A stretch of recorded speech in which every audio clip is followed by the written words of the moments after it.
It started or not? Yeah. It's starting, yes. So, hello, comrades. Today, because of censorship of the imperialist platform from USA, we will not make our conversation live. My special guest is Russell, Texas. How? Bentley. But there is an actor also with your name when I searching in Google, but it's not your family. So you are living in Donbass. So maybe first, so hello, and first, could you explain why we are not talking in StreamYard? Yes, in fact, for several years now, StreamYard and Zoom have been censored here. With Zoom, I can get on it if I use a VPN, but I can't make a meeting on Zoom with the IP address from Donetsk where I live. With StreamYard, it requires that you sign in before the meeting from either YouTube or Facebook, both of which I've been censored from. Facebook deleted my account in 2019, and YouTube deleted my account in 2022. I'd been on YouTube for 12 years. I made a video, just a short 40-second video that of myself with a column of Russian tanks at the front. It went viral. It got millions of views in one day, and the next day my whole account was gone. So I hope that it will not delete our channel also. But it's shown how this censorship, how they hate you because you are in Donbass. It is a lesson for all the people, especially for the idiot from Poland, who all the time repeated that the Western values is a freedom of speech, democracy, and stuff like this. We see this freedom of speech that it's not for the people who lived in Donbass. That's right. It's not for people in the EU or the USA these days either. I mean, because you understand that the information, I mean, we can still talk on other platforms, but it's preventing people in the West from hearing what we have to say. And of course, you know, there are Western so-called journalists who are not censored, but, you know, you can take, well, I mean, the thing is, if you're not being censored, then you're not trying hard enough, because they censor the people who they're scared of, you know? I mean, you know, and really, you know, there's Julian Assange and there's Alex Jones, and then there's me. You know, I've been kicked off every I mean, and it's not because I put up bloody photographs or use cuss words very much or anything like that. It's just because they don't like my political message, which is, you know, I don't just report on what's happening.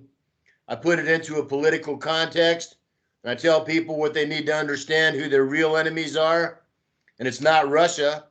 And I tell them what they need to do about it, which is to defend themselves the same way that the people of Donbass have defended themselves, because it's the same enemy and it's the same existential threat. And that's what scares them. I mean, and you know, and that's the other difference between me and every other journalist here, with the exception of Erwan Castel, who's a French journalist, excellent journalist here. But he and I are the only two, you know, foreign journalists in Donbass who actually served in the army, who actually, you know, were in combat on the front. And that's another big difference, you know, because, I mean, for one thing, it gives you a different attitude when you've actually been in the war, when you've been gotten shot at by Ukrainians, by NATO, by mercenaries, you know, and also it gives you a connection that other journalists don't have. I mean, I have all my friends right now, almost all, I mean, 90% of them, more than 90%, are serving in the army on the front in combat right now. And I have friends in the Vostok Battalion down by Ugledar. I got friends in 3rd Spetsnaz by Avdiivka. I got friends in Artyomsk and Wagner. You know, and I got friends other places too. So I have friends along the whole front, and they come back, you know, 2 or 3 days a month, and we get together and we talk. And they tell me what's really going on at the front, which in many ways is very different from what you hear from, you know, mainstream media, either from Ukraine or from Russia, or what you hear from a lot of these so-called pundits, you know, commentators and stuff like that. You know, I mean, you know, Russia has the power to win this war, but it has not used it yet, and that's a very dangerous miscalculation, in my opinion.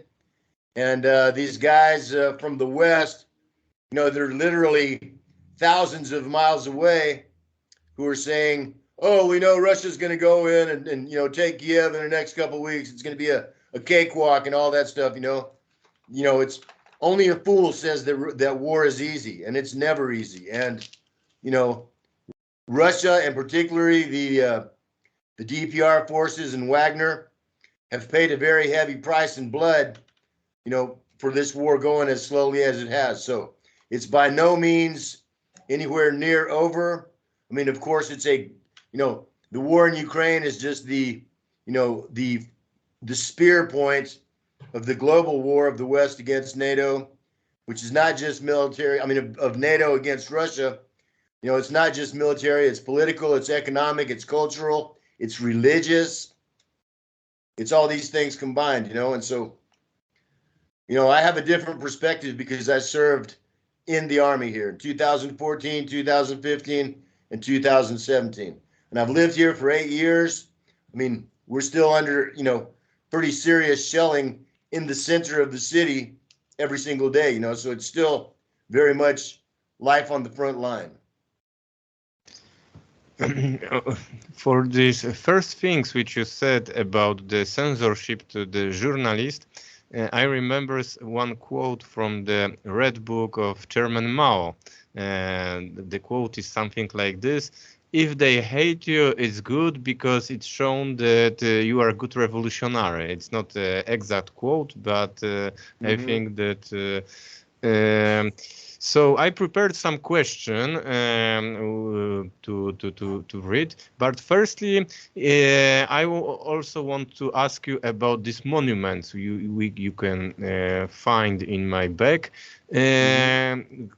What can you say about this monument? Where is it? What is it? It's in the center of Donetsk, near the Kalmius River. It is the biggest monument in Donetsk. It is the monument to the liberators of Donbass. And in the month, I believe it was September 1942, they came in and they started liberating the cities of Donbass. Back then, Donetsk was called Stalino, and it was occupied by the German Nazis for exactly 700 days. And you know, that's less than 2 years. And during that time, they killed over 100,000 people in this city alone. You know, there were multiple concentration camps, you know, mass murders on a daily basis. And this monument was built to commemorate the true heroes of the Red Army who liberated this area from Nazi occupation. In the monument, it shows a Red Army soldier with a sword, and standing behind him is a coal miner, which Donbass, of course, is a heavy coal mining area. That's one of the toughest jobs there is in the world. And the guys here have been doing it for a couple of centuries now. So the guys here are very tough. Coal miners make very good soldiers. And so this was a monument to them. Below this monument, and it's a huge monument, it's probably 75, 80 meters tall. And below it is a, excuse me, it was 1943. Yes, yes, liberated. Because it's 2 years after the starting of war. Yes, excuse me.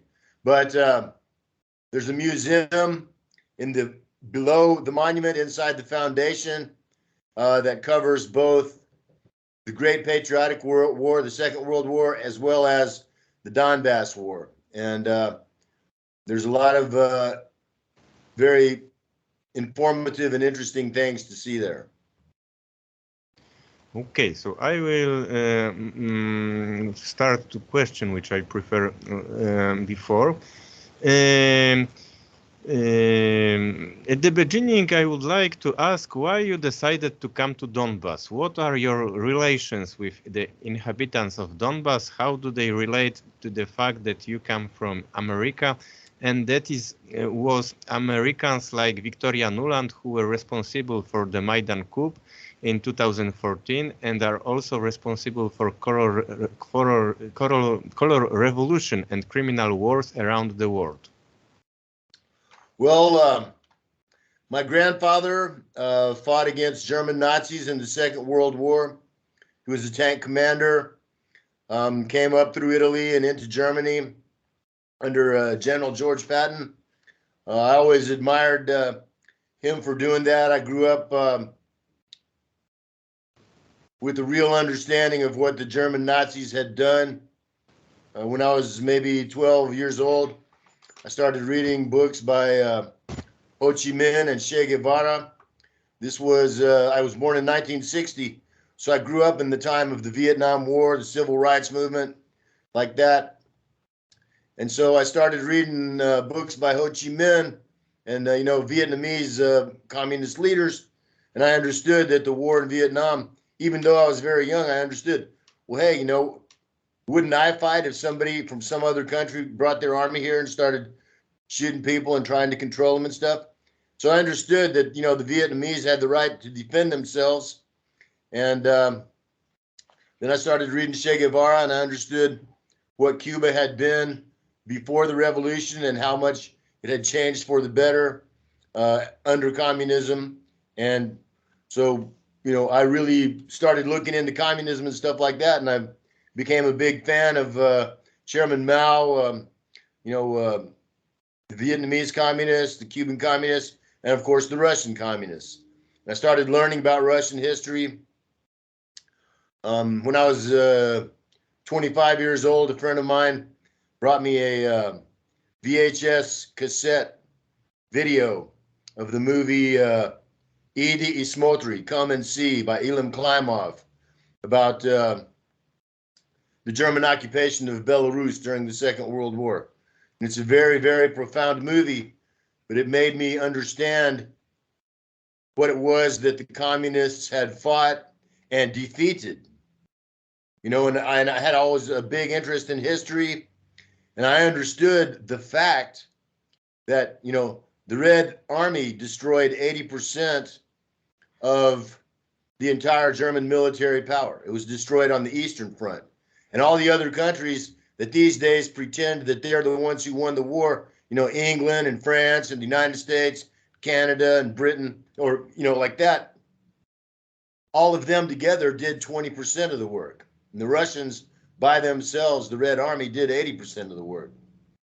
And, and when I see today how that's being, historical revision, and they're pretending that, the Russians didn't do anything, or the Russians were as bad as the Nazis, something like that. It's really terrible, So I followed history. I saw what the United States empire was doing in the late 90s, say in Yugoslavia, in the early 2000s, their imperialist wars against Afghanistan based on false reasoning, against Iraq based on false reasoning, against Syria based on false reasoning, against Libya based on false reasoning. And actually, when they murdered Muammar Gaddafi, it made me very angry, and I actually did like some guerrilla political work. One night before dawn, I climbed up 15 meters up onto a big billboard. It was advertising the United States Marine Corps on one of the main streets in Austin, Texas. I wrote "fuck NATO" in 6-foot tall letters on that billboard, and big enough that you couldn't miss it. And it took them about 10 days. So about 500,000 cars drove by and saw that message, you know, and I thought that was at least a little something to do in memory of Muammar Gaddafi in Libya.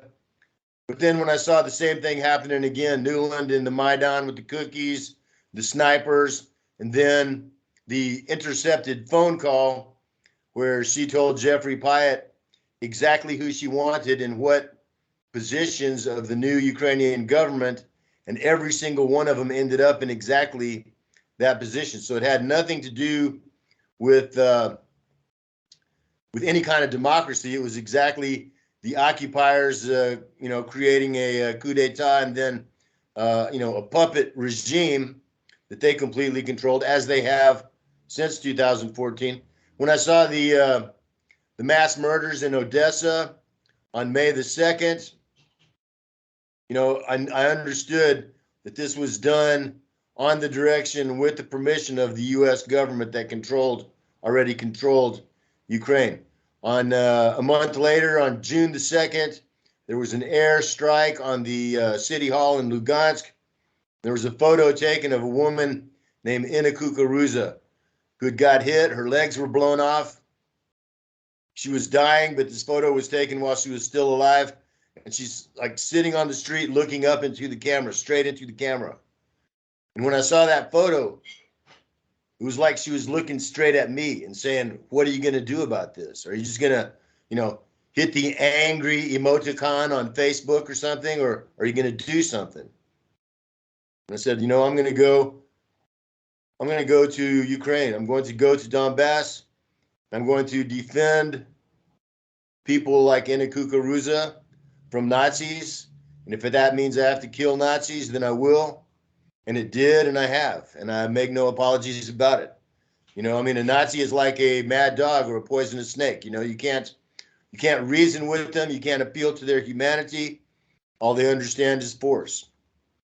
You know, I've served, you know, a good bit of time on the front in combat positions, in battles, daily and nightly. And every single battle that I was ever in was a defensive battle. You know, I never, you know, participated in any assaults or any attacks anywhere ever. I mean, I've been behind the Ukrainian lines 2 times, once to search for an escaped spy and once to rescue a pregnant girl. And both times we accomplished the mission and were able to get away without, you know, getting into battle. We didn't make contact. But other than that, every other time, you know, every time that I ever was shooting, I was shooting at someone that was attacking me.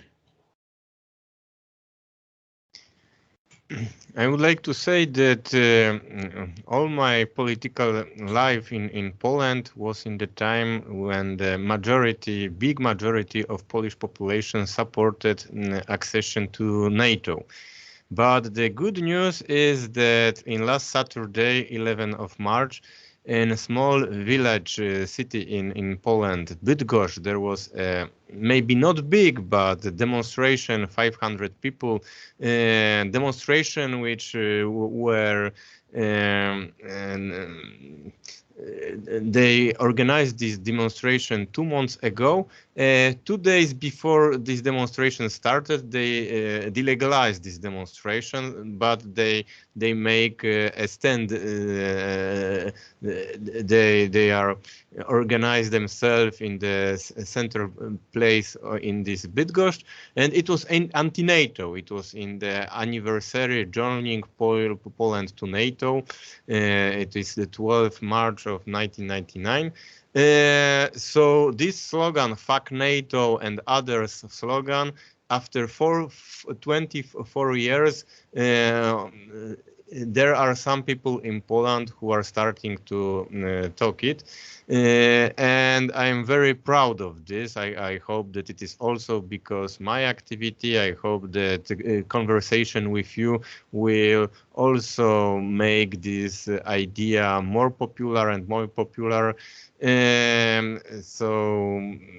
But of course we have a lot of work to do, because all the time majority of Polish population is brainwashed by the imperialist propaganda, and it is one of the country which is the mentality of Russophobic and the love for the Western, so-called Western values is it's terrible. Well, you know, one thing that I suggest that you can ask your comrades there, or just, you know, people on the street that are willing to at least have a conversation about, you know, this kind of thing. And I mean, all you have to do is say, look at the places where NATO has gone into in the last 30 years. And in every single one of them, not only have they not brought any good thing at all, they've basically destroyed those countries. I mean, Libya under Gaddafi was the most successful, highest standard of living in all of Africa, higher than many, you know, so-called developed countries in the West, you know. And now it's you know, it's basically Mad Max. You know, they have slave markets and stuff there. It's all under warlords and like that, you know. You know, you look at Afghanistan, you know, there was a time when it was under socialist rule, and the Russians came in to help defend that, when, you know, women were educated. You know, it was a modern country there for a while before the Mujahideen, you know, the Russians left and the Mujahideen took over. And now it's back to, you know, the Middle Ages or something there, you know. I mean, you look at Yugoslavia, you know, they still have problems there. Yugoslavia was, you know, one of the, if not the most independent and successful of all the countries of the Soviet Union, you know, besides Russia. You know, I mean, it was brutally destroyed and dismembered. And to this day, you know, there's large swaths of that country that are controlled by, you know, genuine, you know, Nazis and bandits, you know.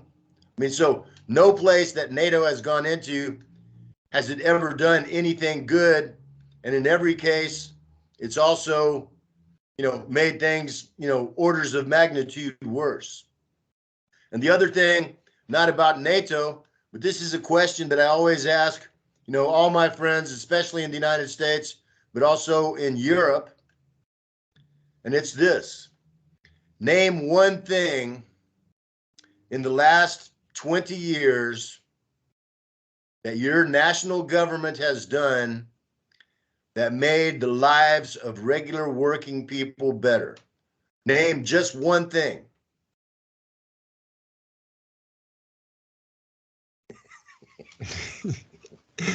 You know, this story about NATO for the Polish population is obvious, because in the from more than 1 year we had a crisis in the Polish-Belarusian border with the migrants who wanted to join the European Union. But these migrants, they come from which country? They come from Afghanistan, destroyed by NATO, Iraq, destroyed by NATO, and Syria, destroyed by NATO. So and Ukraine. Ukraine, they go other borders. I mean, but that's where, you know, I mean, I think Poland is second only to Russia for having taken in the most Ukrainian refugees, which is a whole another interesting point. Of all the Ukrainian refugees that have left Ukraine, supposedly because of the war, the most, over 2 million of them, went to Russia. You know, so if Russia was really the aggressor, the oppressor, then why would why would 2 million Ukrainians want to move there? No, I think that I can't agree with you. I think that all the refugees came to Russia. The people who came to Poland, they are from West Ukraine, where we don't have war. So from the legal point of view, they are going, it's good for them, that because the Ukrainian workers were treated in the Western countries like slaves, and because of Putin, now they are treated well. Now it's one of the reasons why President Putin needs to have a Nobel Prize of Peace, because they started to treat the Ukrainian people like a people. Before that, for example, the Polish bourgeoisie, they treated the Ukrainians like slaves. They work in the plants, in the agriculture, like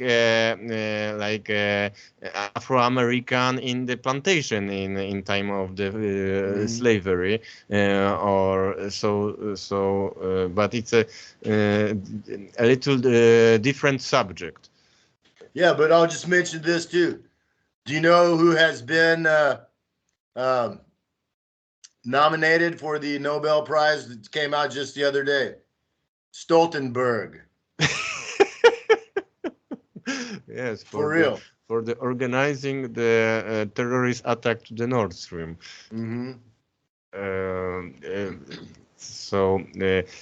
Okay, so I am communist, and I remember that anti-Maidan movement was not only a reaction to the Ukrainian chauvinism and the decision to ban the Russian language, but it was also a response to the fanatical anti-communism of the Kiev junta, which manifested itself in the destruction of monuments of Lenin and Soviet soldiers who died in the battle with Nazism.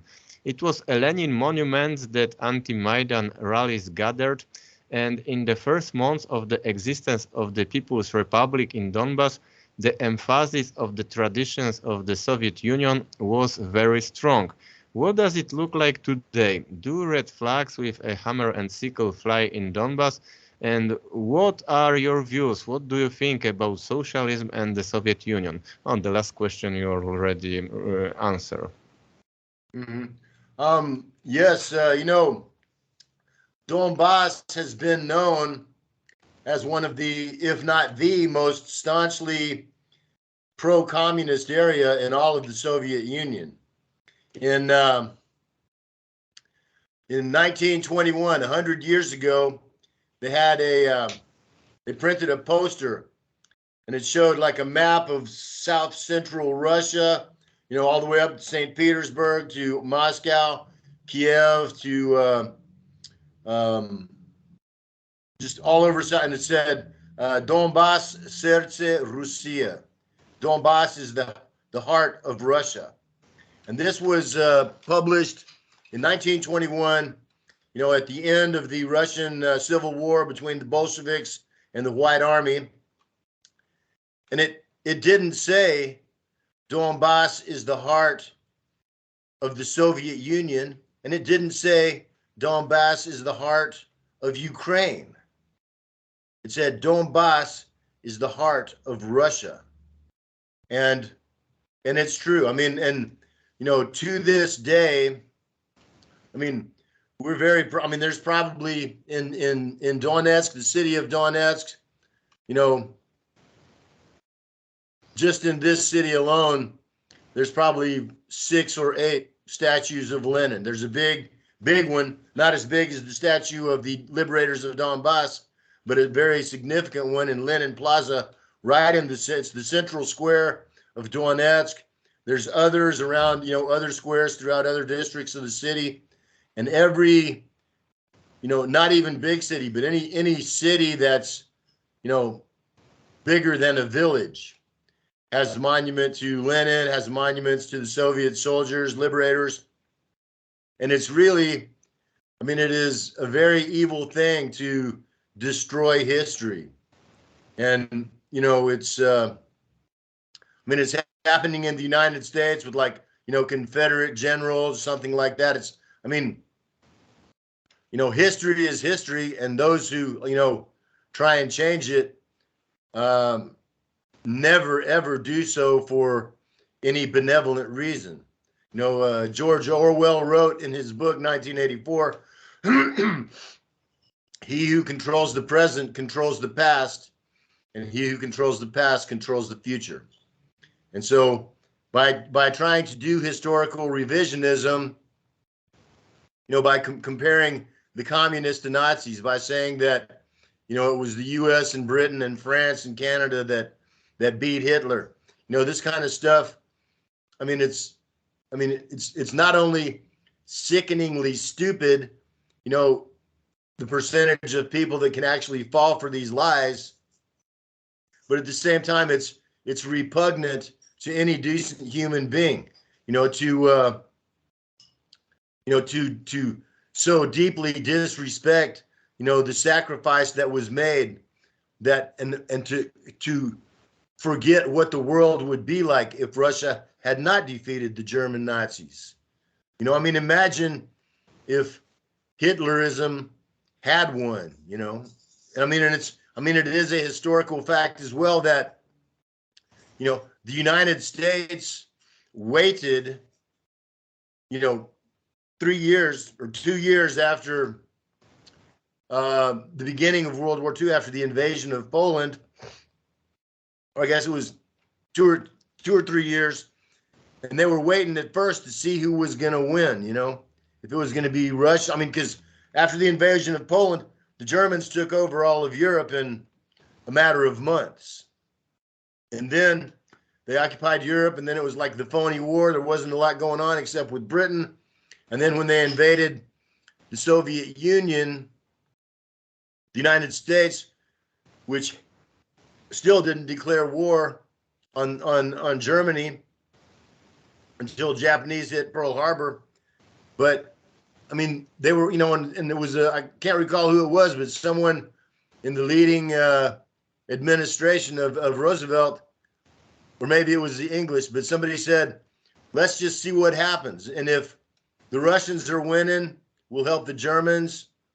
And if the Germans are winning, we'll help the Russians and let them, you know, fight a war of attrition against each other.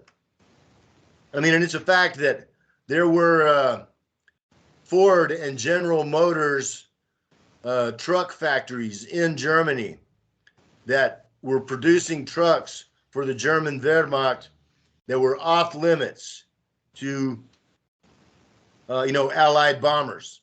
They were ordered not to hit these factories that were making, you know, an essential military material.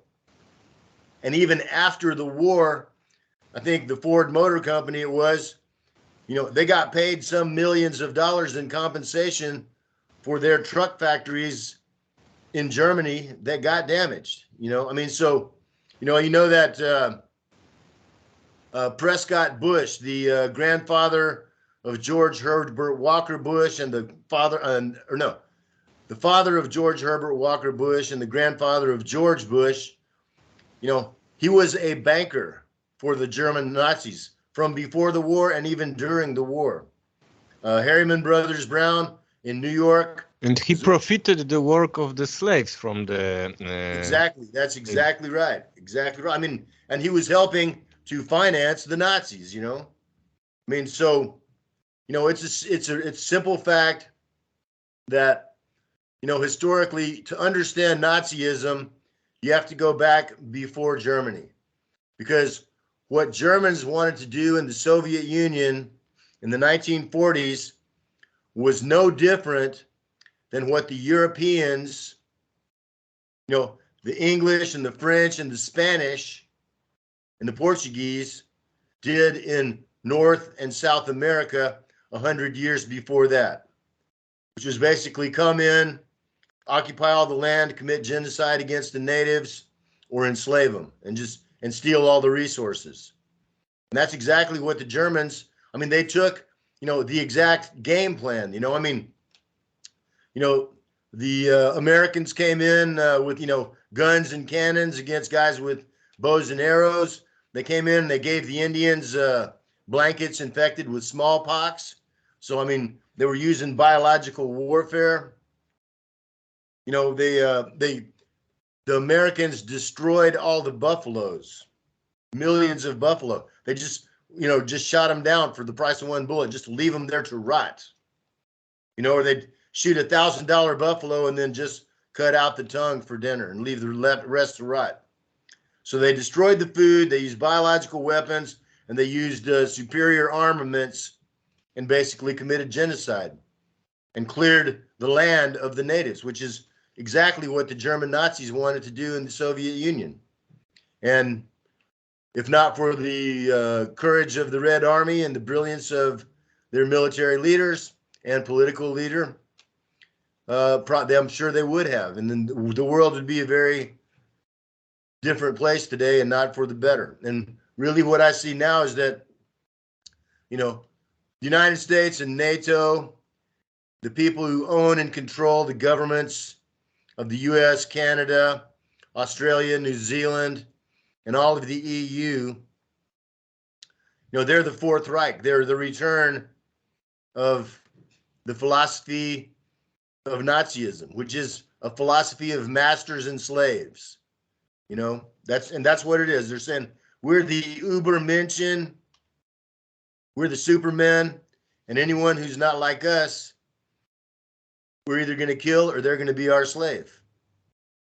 And that is exactly what the Ukrainians are saying, the Ukrainian nationalists. I know a lot of Polish nationalists say that about Russian people too, that they're Untermenschen or, uncivilized brutes and like that, which is hardly the case. But it's the return of Nazism, 80 years after supposedly it was defeated. And of course, we know now that, tens of thousands, at least, of Nazi war criminals were evacuated from Germany, from Europe, and taken to the United States, where they were given, prominent positions of political and military influence in the United States. And there's a lot of them. I mean, and so, of course, those guys had money, they had political power, and they used it. And the people that supported Hitler, the oligarchs of the United States, like Henry Ford, DuPont's, Prescott Bush, for example, they worked with these people, and they said, hey, we'll bide our time, but we'll do it again. Now, exactly, they're doing it again. So we can say that in the Second World War, the American companies produced produced the tanks for the Nazis. Not the tanks, but the trucks. The trucks, the French companies also, and today they making the same things. So the history is repeated. History is repeated. Exactly right, man. Now I would like to talk about the many years of terrorizing the Donbass. This is a particularly important topic that the Western media does not talk about at all. Have you seen any crimes committed in Donbass by Ukrainian Nazi militias, such as the Azov and Aidar battalions? What I mean here is the long period before the start of the current war. Well, I mean, there was, the murder of Alexander Zaharchenko, the murder of Arsen Pavlov, known as Motorola, and Mikhail Tolstik, known as Givy. These were three of our greatest heroes. They were murdered by bombings. It's quite clear that was Ukrainian secret services that pulled off those operations. I mean, the terrorist acts that we still see here every day, but that have been going on since, the spring of 2014, are the targeted and indiscriminate shelling of the cities. Gorlovka, Makievka, Donetsk, Iznovata. We're hit every day. It wasn't quite this heavy as it is now.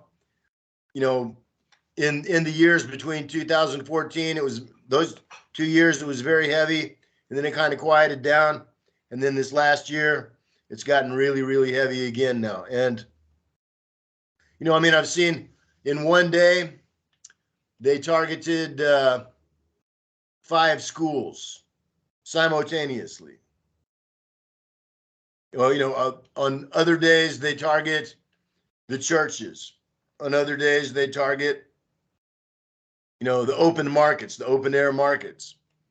And then sometimes they just, just dial in a random destination and shoot a couple of shells just to see where they land.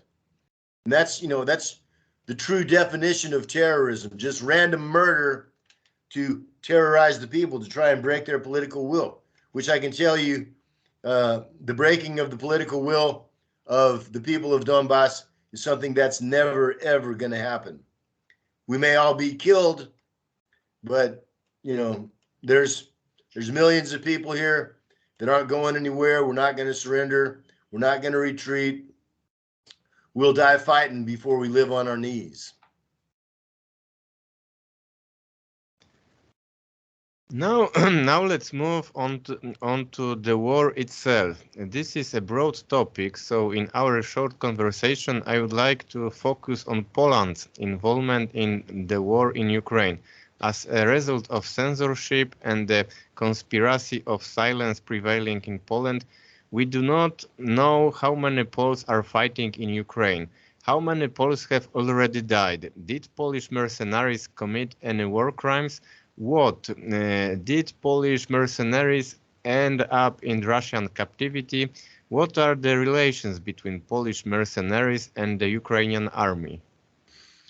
I can say that reliable estimates from people that are qualified to make those estimates put the number of Polish mercenaries and soldiers in Ukraine at around 10,000, like minimum. The Polish mercenaries are highly trained. They're considered to be more like special forces troops, which generally means, as with other highly trained mercenaries, they're going to be blocking troops. They're going to be the ones that are on the second line of defense. The conscripts and the less trained, less experienced troops get thrown on the front line, the meat grinder. And the more experienced troops are on the second line, and their job is to execute anybody that tries to surrender or retreat. In fact, I saw a video just yesterday of maybe 6 or 8 Ukrainian soldiers going to retreat. They had a white flag, their hands raised, walking across the field, and they were all mown down by a machine gun from behind them. The Polish mercenaries, like I said, they're considered highly trained troops, so they're going to be, among the most dangerous. They're going to be in the hardest places, and so they're going to be, the most dangerous troops are the ones that commit the war crimes. I don't think that a lot of Polish mercenaries are taken prisoner, as a matter of fact, and for whatever that's worth, that doesn't bother me at all. Oh, it's very sad information. As I said, we don't have any information in Poland in this, but the statistic of the demographic of Poland to the last year, 2022, shown that we had less 150,000 people in Poland. So we had 305,000 people Poland in which was born, and 450,000 who died.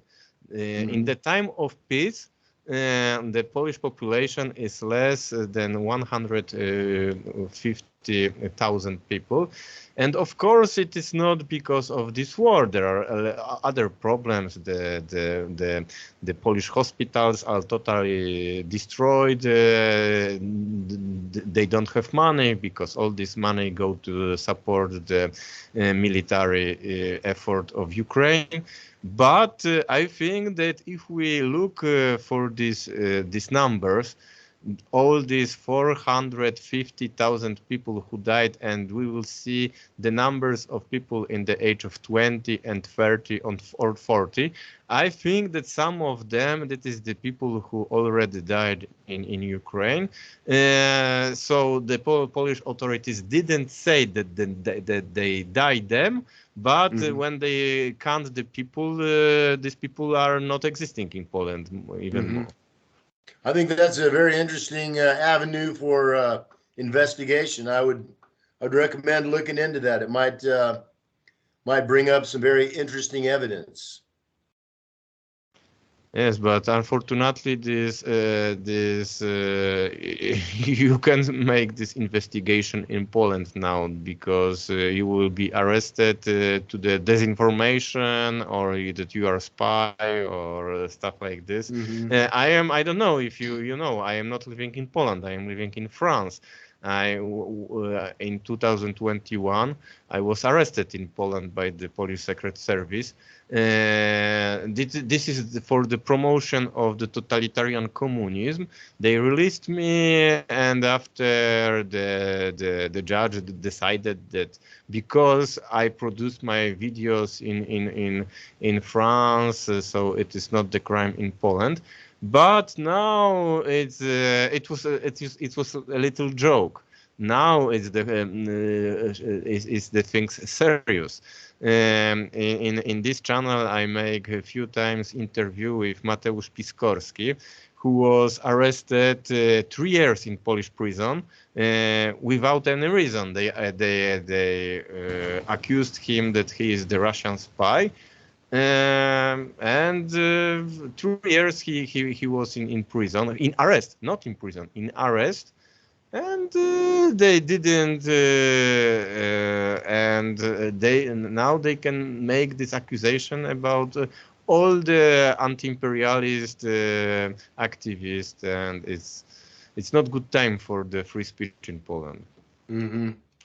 It's maybe not like in Nazi Ukraine, but it's worse and worse after the situation is starting to be scary.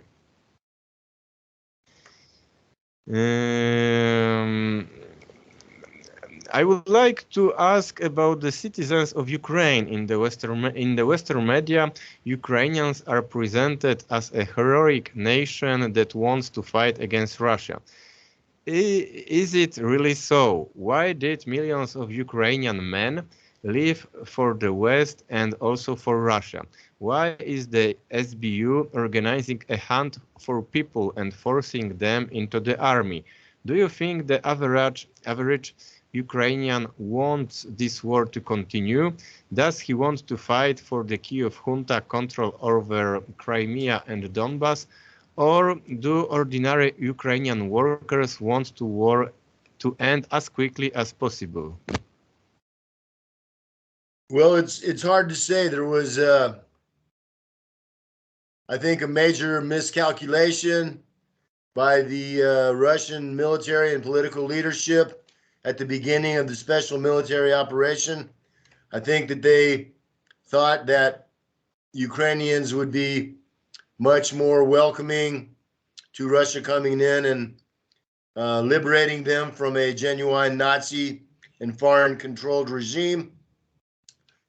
And that didn't happen, which just goes to show that, the power of, 8 or 9 years of, scientifically applied, political propaganda. You could almost call it brainwashing.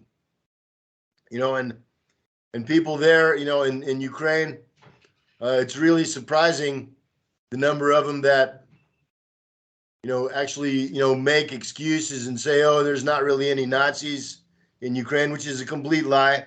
Bandera, who they have, songs and monuments and, celebrate his birthday. He's a national hero. And he was a genuine Nazi collaborator. He wore a SS uniform. He killed people on the orders of the German Nazis.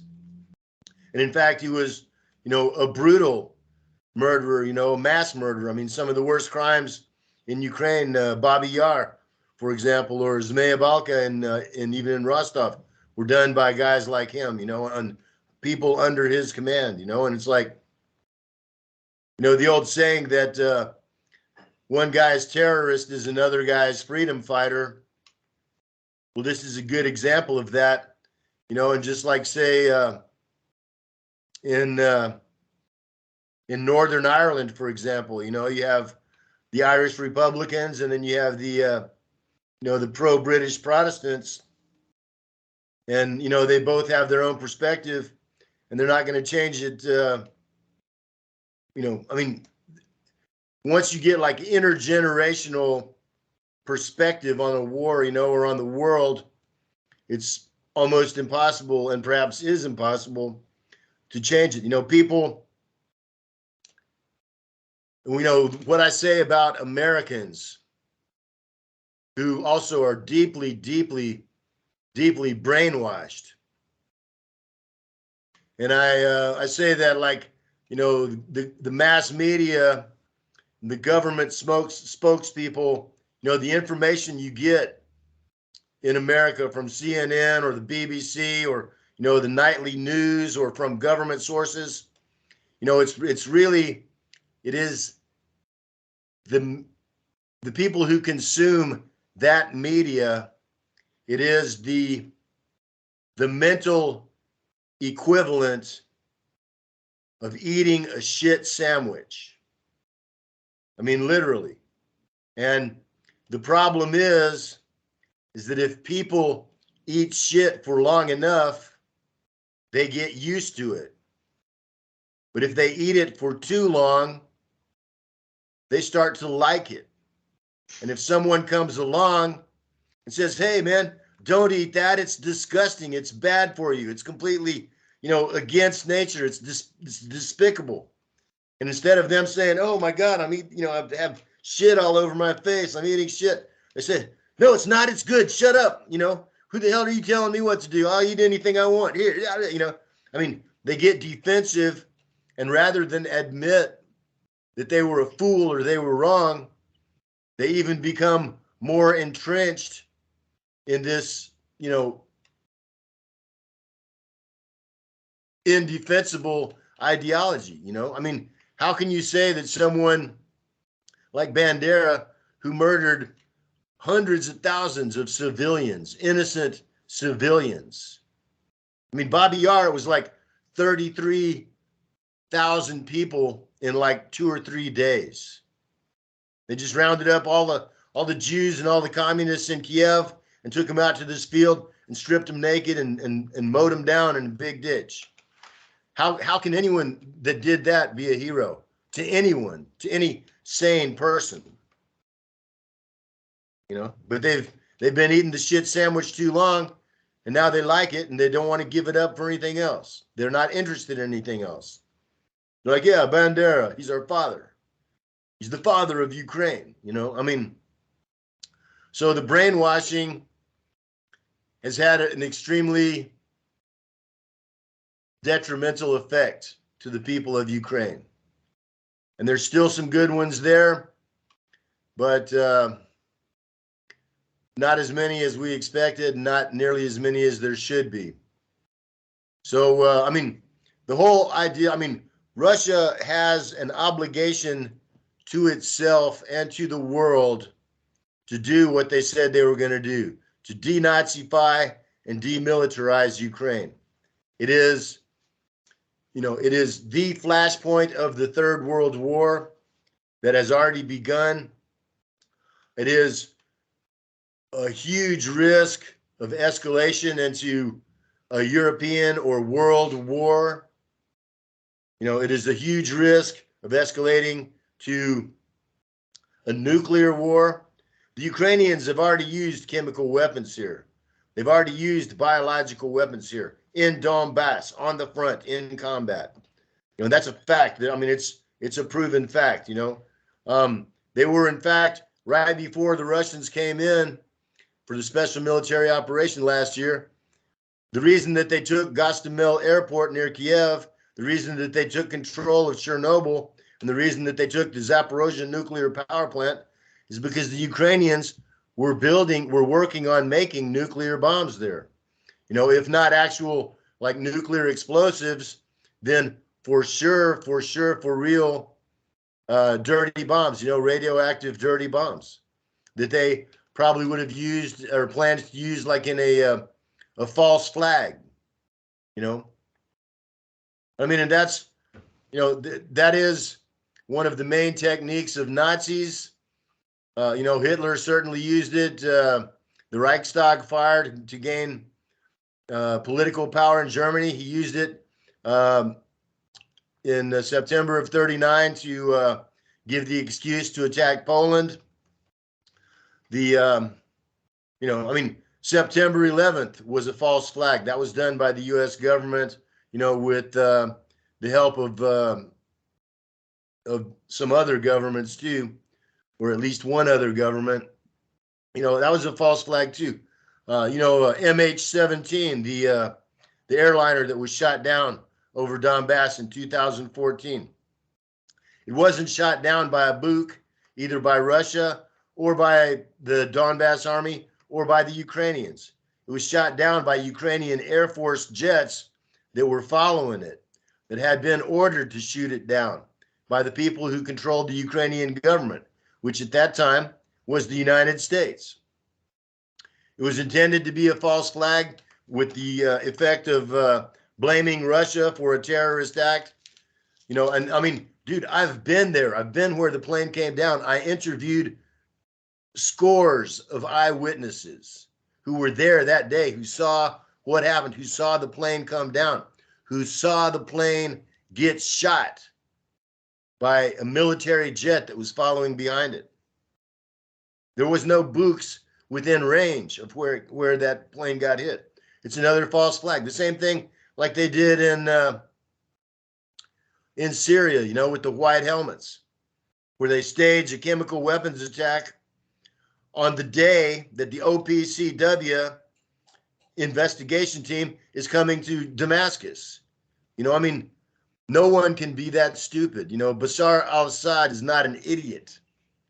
You know, and so they staged this. The only people that are idiots are the ones who believe these false flags. You know, I mean, they said before, you know, the Ukrainians say, oh yeah, it's the Russians bombing Donetsk, the civilians in Donetsk, to blame us. Yes, and it's the Russian who bombarded the nuclear plant in Zaporozhye. Yeah, it's the Russians who blew up the Nord Stream pipeline. And it's the Russian who bombarded the Polish small village Przewodów nearby the Ukrainian border. Mm-hmm. I mean, and then of course, and these are all, again, these are all intentional false flags done by the Ukrainians and their masters to blame on Russia. I mean, it's an absolutely Nazi technique. It's like the dirtiest trick in the book. They use it all the time, and only idiots can possibly believe it. And yet, unfortunately, there's a lot of idiots. Yes, especially in my country. In Poland, you said so many things about the Babi Yar massacre, and in Poland it is not very well known because Bandera and Banderites, they committed so many crimes against Polish population in the time before war. They organized the terrorist attacks. In the time of in 1943, they started to massacre in Wołyń, where 1 week ago I talked with Prime Minister Nikolai Azarov.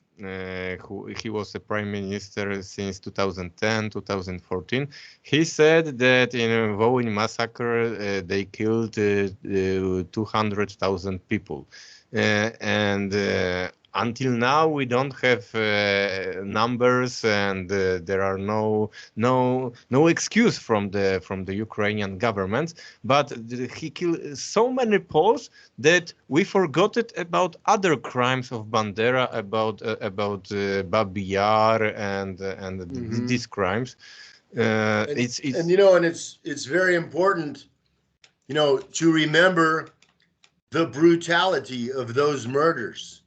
I mean, they were criminally insane what they did. I mean, you know, cutting babies out of their mothers, you know, chopping people up, sawing them in half alive, you know, just insanely evil stuff. I mean, and that's, you know, that's the trademark of a Nazi. That's the trademark, you know, cruelty for the sake of cruelty, you know, just to watch someone suffer because you can.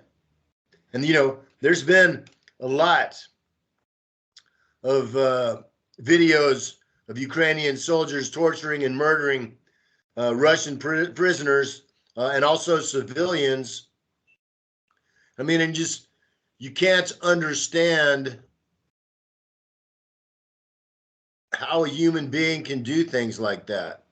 But then if you think about it, you do understand. It's, again, it is applied brainwashing techniques, you know, and you go in, and that's why, you know, like the Azov soldiers and the Pravi sector soldiers are so highly valued by the Ukrainian military and their masters, the NATO military, because these are guys that can torture people to death, you know, that can kill whole families at a time. You know, that, I mean, because a regular person just can't do that, you know. You have to be conditioned to it, you know, you have to be taught how to do it, to torture people to death, you know. I mean, so, you know, it's just like, and people have to remember too, that the German Nazis, the hardcore Nazi units like Azov and Pravi Sector and Idar and Donbass battalions, you know, their value is the fact that they're complete psychopaths, that they have no compassion or humanity. And that makes them very dangerous fighters. Just as ISIS in Iraq or in Syria, they're terrorists. I mean, you recall there was ISIS videos where they, you know, like drowned prisoners in a cage, or, you know, slaughtered 50 prisoners in a slaughterhouse and hung them up upside down to bleed them out, you know, after cutting their throats, you know, of having a little kid, you know, detonate explosives, put 4 prisoners, chain them into a car, and have the little kid detonate the explosives, you know, burning them alive, stuff like that, you know. I mean, so these, again, you know, they're trained, you know, and it's, you know, it's the people who create these monsters that really we have to get to, and that's the people of the West. That's the people who own the European and North American governments, you know, who finance this, who train them, who arm them. And I mean they're truly evil. I mean, like living evil, like satanic evil. And their wish is to kill and destroy 90% of the people on the planet and enslave half of the rest. And they're working on that right now. They're doing it right now. How do you assess the way the Russian army is conducting this war? How do you evaluate leaving the Kharkiv region? How do you assess the withdrawal from Kherson? How do you assess the release of the Nazis from the Azov battalion? After all, what do you think about the private military company Wagner? The the conduct of the special military operation has had some very serious problems, many of which you just mentioned. There are certainly considerations that us regular folks in Donetsk, for example, even, you know, like my friends in the army, you know, frontline soldiers, that we have no idea about. But I mean, there are certain things that there is no rational military excuse that were done and were not done by the Russian military leadership that were literally the exact opposite of the way that a military campaign that you're trying to win should have been conducted. For example, there are like maybe 7 or 8 main bridges across the Dnieper River between Western Ukraine and Eastern Ukraine. You know, there are a limited number of railroads, switching yards that could be effectively destroyed. I mean, in Russia right now, they, you know, and it's kind of like a pretend war. They know they fire on the electric generating and electric transfer stations, and they say that this disrupts and degrades the railroads because most of the locomotives on the railroads are electric. But at the same time, they're not destroying enough of them to degrade the delivery of weapons and soldiers and ammunition to the Donbass front. And even like in Kiev or something, you know, and they say, oh, we made the biggest attack yet on Kiev power structures, you know, power infrastructure. And half of Kiev is without power, you know, and it's like, well, whoop de do, because, you know, the half of Kiev that still has power, first of all, it's half of Kiev has it, and it's the half where the NATO guys and Zelensky and all the oligarchs live, you know. You can guarantee they're the half that's going to have the power. So, you know, it's a very hard question why the Russians haven't hit these bridges. You know, some people can say that, oh, well, if the Russians are going to need them when they make their assaults to get into Western Ukraine, you know, the Russians are going to need those bridges for their own advance. But that's not true. If the Russians get anywhere near those bridges, the Ukrainians will blow them up themselves. That's absolute certainty. So that excuse has no validity whatsoever, you know. I mean, one thing that I did hear that was interesting was this guy, Arestovich, who was an advisor to Zelensky, perhaps even his old boyfriend, but who recently got kicked out for saying something that was actually true in public. And Arestovich said that the reason that the Russians haven't blown the bridges and the railroads is because China has extensive investments in Ukraine, and it's China that's been holding Russia back from conducting the war in the way that a military campaign should be conducted. Which, I mean, in a real military campaign, those bridges and those railroads should have been blown off the face of the earth the night before the special military operation started. You know, I mean, that's job one, you know, to cut transportation links. And it still hasn't been done a year later. So there is some mysterious reason. Arestovich says it's the Chinese who are, basically the China. He says that the Chinese are saying, look, we're going to support you politically and economically and maybe even militarily as long as you don't do this and this and this. And one of those things would be don't blow up the bridges, don't blow up the railroads. I mean, it's also could be, and actually I don't believe that theory. I mean, I don't believe anything Arestovich says, but it gave me pauses just trying to think. I mean, another fact is that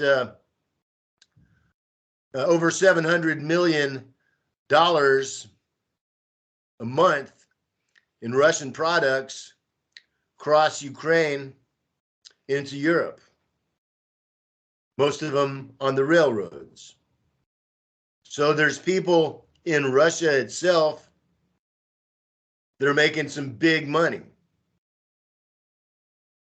because, you know, that wouldn't be able to make it if the railroads or bridges were destroyed.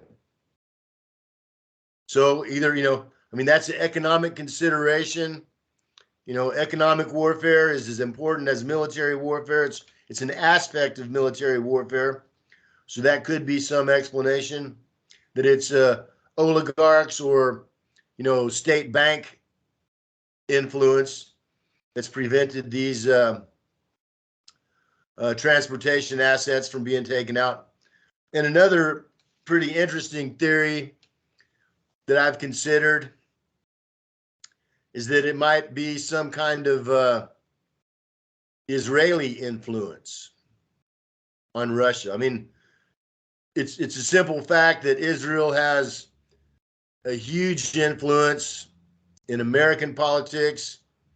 You know, Jewish politicians and oligarchs, you know, are all the heavy hitters in Ukraine, and there's a lot of them in Russia too. And I'm not an anti-Semite by any means. I'm a communist, so I can't be prejudiced or racist or nationalist or sexist or anything like that. But I mean, but it's a simple fact that you know, Jewish people have a lot of influence in Ukraine. They have a lot of influence in the United States, and they may have as much influence in Russia too. So that's another theory. You know, I mean, also Israel is a nuclear power. You know, they have a lot of tricks up their sleeve.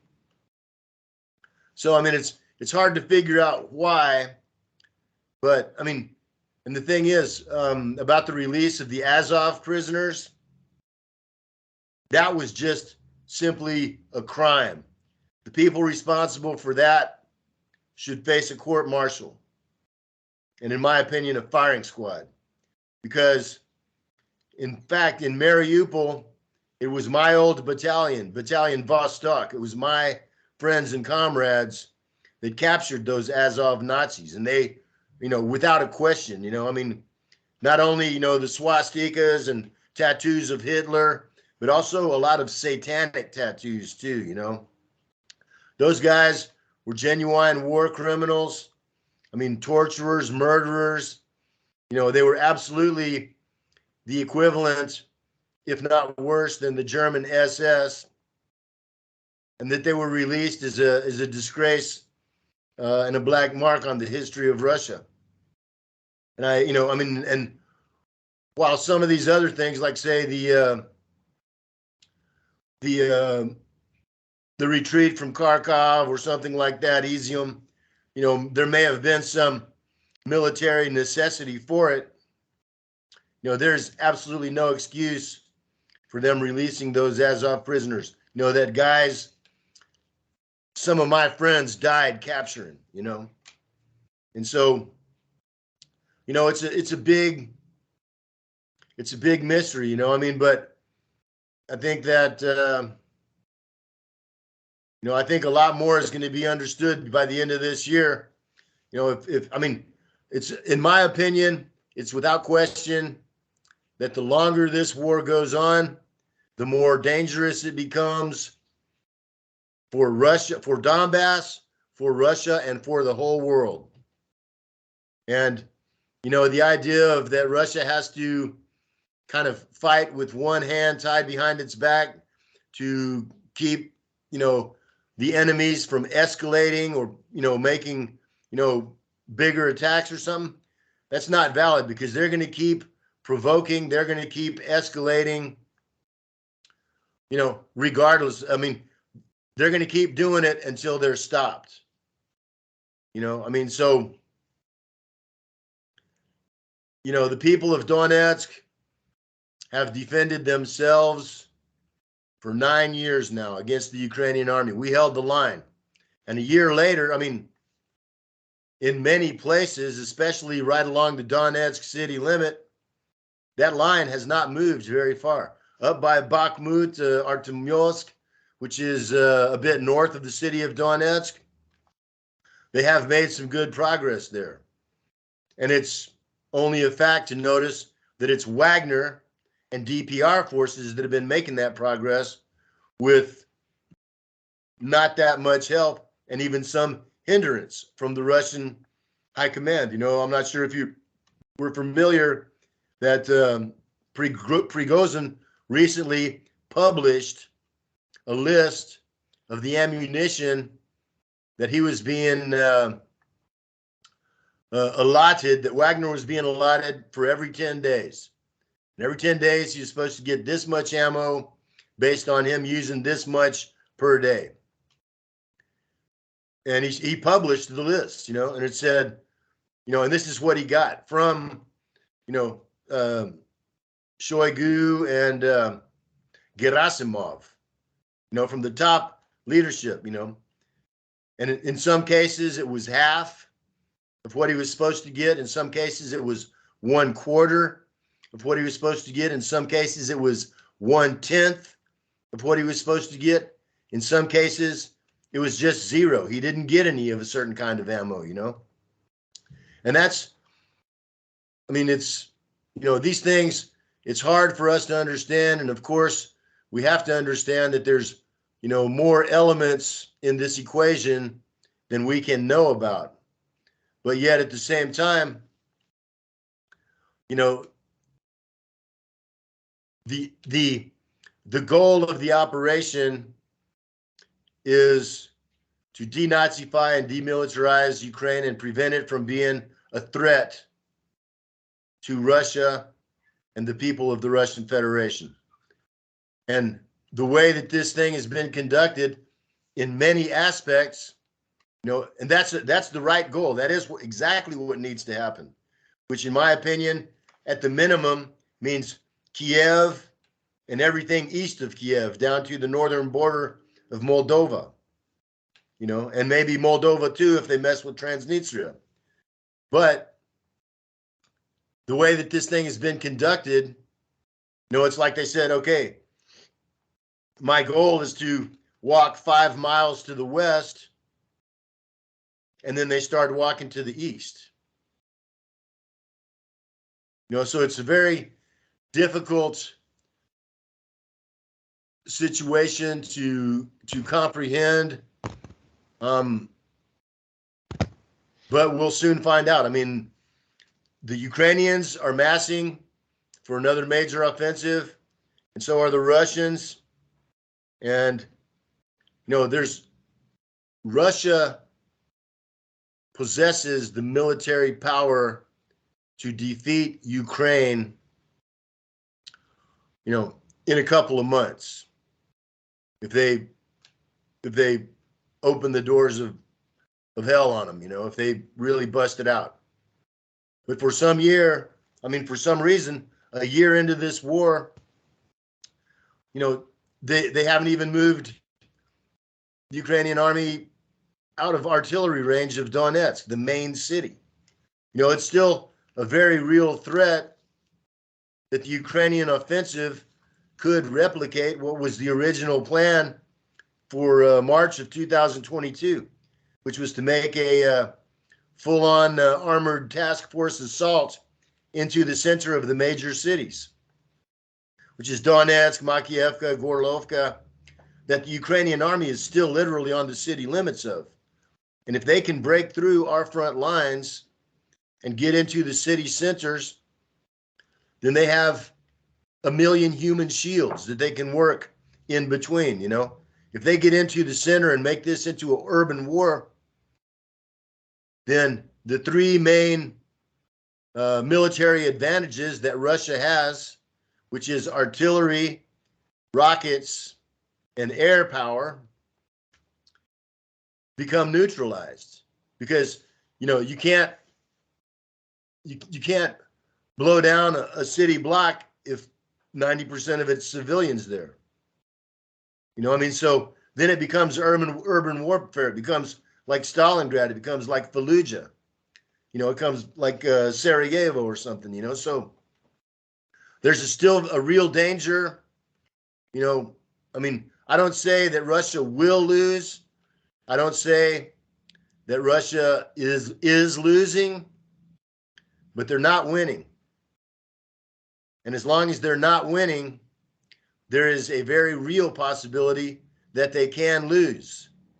And if they lose Donbass, NATO will go into Rostov Oblast. They will go into, the border regions of the Russian Federation. And then Russia loses, its political credibility, its military credibility. So it's a very dangerous situation. I'm very tired of this war. Everyone I know is tired of it. The guys on the front that are my friends, all of them are saying that it's a lot harder fighting than what the Russian MOD is saying that it is. And that we need to just get it over with. It's like, pulling a tooth or something, until you just go ahead and get it done, it's just going to keep getting worse. Okay, so my last question is how all these things will finish. From the Western perspective, we see the growing prices, inflation, economic crisis, especially in the countries like Germany, dependence of the Russian resources. In the last days, there is the information about the bankrupt of the bank in the Silicon Valley Bank. After there was another bank. Yesterday, there was information about the bankruptcy or the problem of this Credit Suisse in Swiss. So I don't know. There will be big economic crisis like in 2008, and if so. Do you think this economic crisis in the Western countries will stop the supporting of Ukraine and finish the war? Well, it's very hard to say. The economic crisis is certainly very real. It is without a doubt that it's going to get a lot worse. They say the old expression, it's going to get a lot worse before it gets better. The question is not if it's going to get worse, but if it will even be possible to get better. There's another crisis that's also extremely important and very dangerous, and that's the food crisis. The production of food, the distribution of food, not just in the global South and traditionally dependent on import countries, but also in Europe and even in the United States is going to be a very, very serious consideration. And as far as the economics go, it's a lot worse than what they're saying. It's a lot worse than what they're saying. It's not just a couple of 2 or 3 banks in the United States. It's already dozens of them that have, that the stock exchange has stopped trading their stocks to prevent them from falling down to no value whatsoever. So there's already a run on the banks. And that one, the Silicon Valley Bank, it had $190 billion in deposits, and 17 or 170 billion of them are gone now. That's a lot of money to just disappear. So that's going to get real ugly. It's not just going to be that some guy that had been saving up to buy a new car or a new house or something doesn't get his money. There's going to be a lot of major businesses that are going to go bankrupt because their money disappeared from that bank. And when those businesses go bankrupt, the people that work there aren't going to have a job anymore, And when you don't have any money, you can't buy any food. When you can't buy food, it makes you very, very angry. And, as far as it goes, and I wouldn't say that this economic crisis that we're beginning just right now, I wouldn't say that it's like 2008. I would say it was like 1929, bro. And you understand the Great Depression, you know, it lasted for 10 years and it was global.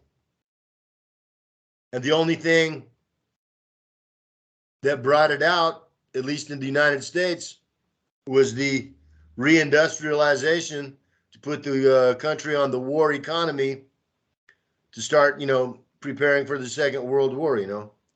So the economic crisis on the one hand could be good if it leads to, you know, Europe and the West saying, look, we're not going to be throwing 100 billions a year into Ukraine anymore. You know, we have to back off. We have to get out. We have to take care of ourselves. That would be good. The other alternative would be bad, which is that they go to a war footing, you know, and they create, you know, a whole national economy on making weapons, you know, and then you have to use those weapons. And, you know, then it gets into, you know, European wide or worldwide war. You know, and the whole, I'll just say this too, that the whole, you know, the prize that the whole reason that they're attacking Russia is because they want to steal Russia's resources. I mean, it's not the only reason, but it's a major reason. I mean, Russia, you know, has easily recoverable gas and oil. They have all kinds of minerals. They have titanium.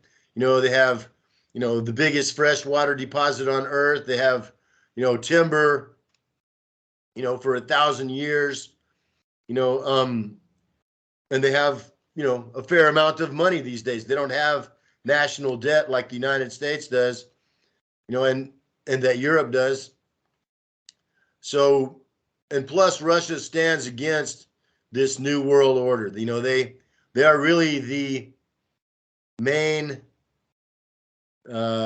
obstacle to the people who own the American and European governments from taking over the world. So that's why they want to destroy Russia. That's why I came here, to help defend Russia. And that's what I'm going to keep doing. I'm not moving. We're not leaving. If the Ukrainians attack Donbass,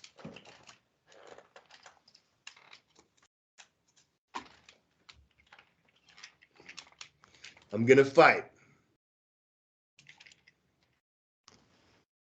Okay, so good luck. How you can find? I will put to the description box the link to the Telegram channel. Mm-hmm. Do you have some others? Well, I have Telegram and VKontakte, which is like Russian Facebook. They have about 15,000 subscribers on each. I got deleted from Twitter in 2016, deleted from LiveLeak in 2017, deleted from PayPal in 2017, deleted from Facebook in 2019, and deleted from YouTube in 2022. You know, I mean, I do a lot of writing. You know, I mean, I have a pretty decent reach with my Telegram and with my VKontakte. There's a lot of Western people that are on both of those two. They're not just Russian. And I mean, the quality of discourse and people and information that you'll find on these is much, much higher than anything you'll find on Twitter or Facebook. You know, I mean, so I strongly recommend anyone that really wants to find out, you know, some honest information, that's where you can find it, you know, as one of the best places you can find out. I have 3 websites, all of which have been hacked and I'm locked out of. You know, I mean, people, you know, have really tried to silence me. And, you know, I mean, when it's people like the BBC or Newsweek writing, you know, hit pieces on me, that has an effect, and when every major social media platform has already deleted me, it's like I've become an unperson. But Telegram and V-Contact is the best way to contact me too. I'll give you a couple of email addresses where people can write for information. I mean, doing interviews really helps me a lot. A lot of people have interviewed me, which gets me out there, which gets more people to my Telegram and VK channels. So I appreciate any interest that anybody has. I really appreciate you, brother, to interview me here and post it. And because that's our job, man. We're information warriors, and the truth is our weapon.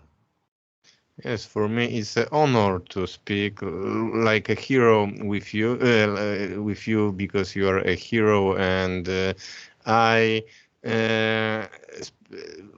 is a lot of people who talked. You not only talked, you participate, and your life is in danger. And as you said, we don't know the future, and the Ukrainian forces can in every moment attack Donetsk. They can make the attack or only make some rocket attacks or bombs, but the living in Donetsk in these days is very, very dangerous. So I wanted to say something else, but I forget it. I know. There is something very important, that Polish society is so stupid because 30 years they were brainwashed, and this is Americanized society. So they loved everything which came from USA. It's very bad, but for this interview it will be good because you are from America, so they need to listen to you because they love you, because you are speaking with American accent. So they will be very, very angry because how it is possible that the guy from America is against us? So and remember, not just from America. I'm from Texas, bro. The state of Texas. So the Texas want to be independent. Yeah. I support all the separatist movement in the imperialist countries. I think that if the United States will be broke for the 20 independent nation state, it will be good for this nation state, but also it will be good for the world, because I agree with that. I do agree. But from the same perspective, I am against separatist movement in the countries like China, because it's weakened them. And so I am against the Uyghur, Tibet, and Hong Kong and other movements supported by the CIA. Exactly. So thank you very much, comrade, for your time. I hope that we will speak one more time. Maybe we will make, because I make information before, and people wanted to ask you a question, and StreamYard give these possibilities. So maybe we will find another technical solution how to make this stream live. Not only talk with me, but with the viewers. I would like that very much. I'm happy anytime. Again, I'm sorry about the technical difficulties. No, it's not your. It's just it's the people from the YouTube and other platform which needs to be sorry why they make this censorship, and especially the European Commission, which without the law, but because there are no law that European Commission have a law to block the media from Russia and other media which they don't like. It's without their competition. But okay. All right. So yes, let's keep in touch. I'll send you the links on Skype here as soon as we finish this call. And then if you can, either on email probably be the best way. Yes, yes. Send me all the links, and these links I will make to description to find you. So Okay, all and the links to the contact, Telegram, email if you want, and other contacts, and then also when you publish this interview, yes. send me the link to that, and I'll publish Of it on course. my. It will be in 20, 30 minutes. Okay, great, man. I'll publish it. Okay. Okay. So see Thanks you, a lot, comrades. brother. It's been great talking to you. I hope we'll talk again soon. Yes. I also see you. Okay, bye. Bye.